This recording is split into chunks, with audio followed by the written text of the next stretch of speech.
নারী ক্রিকেটের এই সাফল্যটা কেউ কি কল্পনা করেছিল? বিশ্বকাপের মঞ্চে অভাবনীয় পারফরমেন্সের পর যেন বদলে গেছে পুরো ছবিটাই। আর সেই জোয়ারে ভেসে আইসিসি এমন এক টুর্নামেন্ট ঘোষণা করেছে যা বদলে দিতে পারে নারী ক্রিকেটের ভবিষ্যৎ। উদীয়মান দেশগুলোর জন্য তৈরি হচ্ছে এক নতুন যুদ্ধমঞ্চ, যেখানে জন্ম নিতে পারে পরবর্তী প্রজন্মের তারকা। আইসিসি ঘোষিত নতুন টুর্নামেন্ট নিয়ে চলুন জানি বিস্তারিত।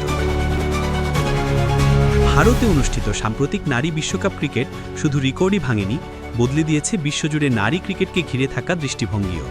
দর্শক সংখ্যা, সম্প্রচার আয়, ভিউয়ারশিপ সব ক্ষেত্রেই সাফল্যের এক নতুন ইতিহাস গড়েছে এই বিশ্বকাপ। আর এই ঐতিহাসিক সাফল্যের পরই আন্তর্জাতিক ক্রিকেট কাউন্সিল আইসিসি ঘোষণা করেছে নারী ক্রিকেটের সবচেয়ে বড় সম্প্রসারণ পরিকল্পনা। তাদের লক্ষ্য একটাই, নারী ক্রিকেটকে বিশ্বব্যাপী আরও জনপ্রিয় করা এবং এমন দেশগুলোকে আন্তর্জাতিক পর্যায়ে প্রতিযোগিতার সুযোগ দেওয়া যাদের সামর্থ্য আছে কিন্তু মঞ্চ নেই। এই পরিকল্পনার প্রথম ধাপ হিসেবে আইসিসি আনছে সম্পূর্ণ নতুন একটি টুর্নামেন্ট, আইসিসি নারী ইমার্জিং নেশনস ট্রফি। এটি হবে প্রথমবারের মতো আয়োজন করা এমন একটি প্রতিযোগিতা যেখানে সহযোগী দেশগুলোর নারী দলগুলো নিজেদের শক্তি প্রমাণ করার সুযোগ পাবে। আগামী 20 নভেম্বর থাইল্যান্ডে শুরু হবে এই টুর্নামেন্ট, যেখানে অংশ নেবে মোট 8টি দেশ: Thailand, Scotland, Netherlands, Namibia, Tanzania, Uganda, Papua New Guinea এবং সংযুক্ত আরব আমিরাত। এই দলগুলোর মধ্যে 5টি দেশের ওয়ানডে স্ট্যাটাস থাকলেও বাকি 3টি দল উঠে এসেছে টি20 র্যাঙ্কিংয়ের শীর্ষ তালিকা থেকে। লক্ষ্য একটাই, উদীয়মান ক্রিকেট জাতিগুলোর জন্য আন্তর্জাতিক মানের অভিজ্ঞতা তৈরি করা। আইসিসির ভাষায় নারী ক্রিকেট এখন এমন এক জায়গায় এসে দাঁড়িয়েছে যেখানে শুধু বিশ্বকাপ নয়, বরং পুরো বছরের প্রতিযোগিতাই নারী ক্রিকেটকে সামনে এগিয়ে নেবে। নতুন টুর্নামেন্ট হবে সম্পূর্ণ টি20 ফরম্যাটে।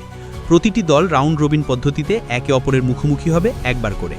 ম্যাচগুলো অনুষ্ঠিত হবে ব্যাংককের 2টি ভেন্যুতে, টেরোধত ক্রিকেট গ্রাউন্ডে এবং এশিয়ান ইনস্টিটিউট অফ টেকনোলজি গ্রাউন্ডে। 30 নভেম্বর ফাইনাল রাউন্ডের শেষে পয়েন্ট টেবিলের শীর্ষে থাকা দলই হবে এই উদ্বোধনী ট্রফির চ্যাম্পিয়ন। তবে এখানেই শেষ নয়, সহযোগী দেশগুলোর নারী ক্রিকেট উন্নয়নে আইসিসি আরও বড় পরিকল্পনা ঘোষণা করেছে। 2026 সালে রুয়ান্ডায় অনুষ্ঠিত হবে 5 দলের নারী চ্যালেঞ্জ ট্রফি।